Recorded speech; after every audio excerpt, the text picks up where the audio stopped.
7 millions de personnes en meurent chaque année, ce qui en fait la 3e cause de mortalité dans le monde.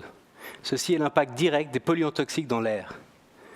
À Genève, il y a une 50aine de chantiers, donc des centaines de générateurs diesel actifs près de chez vous.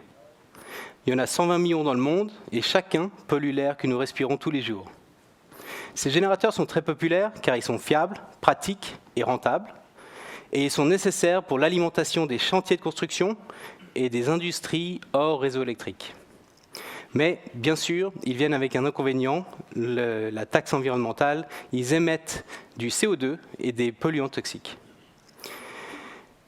Notre solution chez Neology est une technologie brevetée qui transforme de l'ammoniac en hydrogène sans émission. Combinée à une pile à combustible, nous offrons des générateurs électriques à base d'ammoniac à coût compétitif. Mais à la place des polluants toxiques et du CO2, nous n'avons que de l'eau et de l'air.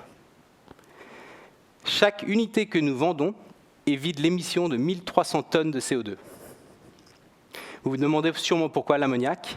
Eh bien, l'hydrogène est un carburant propre, mais son transport et son stockage est dangereux, coûteux et complexe. En revanche, l'ammoniac est une particule sans carbone qui est simple à manipuler et ceci est confirmé par son vaste marché qui a plus de 100 ans. Je suis Ruben, cofondateur de Neology et serial entrepreneur, avec notre directeur Harris, qui est ingénieur EPFL et vétéran de l'industrie automotive, et nos experts en ingénierie et en chimie. Nous offrons une solution innovante, efficiente et clé en main.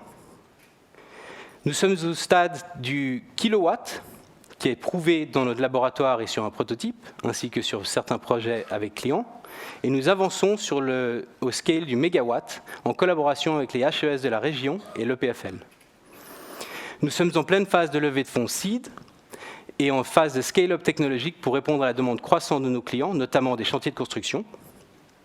Grâce à l'ammoniac, Neology débloque enfin l'hydrogène pour une transition énergétique propre vers un futur durable. Merci.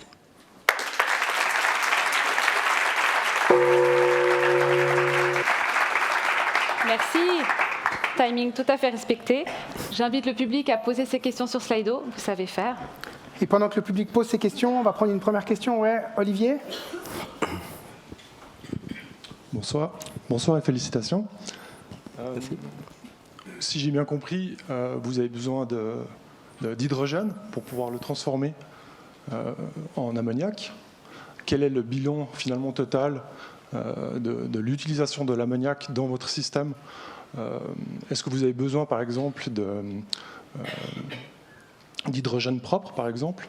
Ou est-ce que vous pouvez vous fournir... Merci beaucoup de la question, parce que probablement il y a eu une mauvaise compréhension. Nous, on a besoin d'ammoniac, et notre technologie va transformer l'ammoniac en hydrogène, qui va directement dans la pile à combustible. Ouais. Donc en fait, on utilise l'ammoniac comme réservoir d'hydrogène pour amener l'hydrogène directement au point d'utilisation. Et donc on débloque l'utilisation de l'hydrogène dans toutes les utilités électriques ou de combustion, sans avoir à manipuler l'hydrogène à aucun stade de la supply chain. Donc en fait, la seule chose qui est nécessaire dans du fonctionnement de notre équipement, c'est un approvisionnement en ammoniac, et l'ammoniac est disponible partout en énorme quantité. Merci. Merci. On va prendre une deuxième question de Raphaël. Merci beaucoup. Question par rapport à la concurrence. J'ai vu qu'il y a d'autres sociétés qui utilisent aussi de l'ammoniac pour produire de l'énergie, qu'on fait avancer un bateau.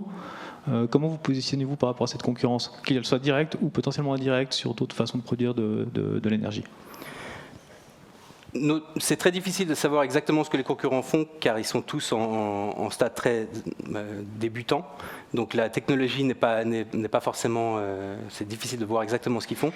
Mais d'après ce qu'on sait, c'est que déjà, nous, on a un réchauffement de notre réacteur qui est électrique et pas à base de combustion. Alors quand on brûle de l'ammoniac, il y a du NOx, donc qui sont des gaz à effet de serre, mais aussi ce sont des gaz nocifs. Et nous, on a un chauffement électrique qui fait qu'il n'y a aucune émission. Et d'après notre compréhension, on a la seule technologie brevetée qui a un réchauffement sans émission. De plus, on a un rendement d'efficience qui est beaucoup plus haut de ce qu'on a vu des compétiteurs, par exemple Amoji, qui ont fait avancer un bateau. Et ceci nous permet d'aller dans le beaucoup plus small scale aussi, qui nous permet de répondre à beaucoup plus de use cases que les plus gros engins. Merci. Des réponses très courtes. On a beaucoup de questions, notamment sur les dangers liés au transport de l'ammoniac. Oui, alors l'ammoniac, c'est toxique. C'est beaucoup moins dangereux que l'hydrogène et tout aussi dangereux, disons, que le diesel, qui est, lui, flammable. L'ammoniac a été transporté en grande quantité partout dans le monde dans les dernières 100 années. Donc il y a des professionnels qui s'occupent de ça et c'est une supply chain très, très mature. Entendu.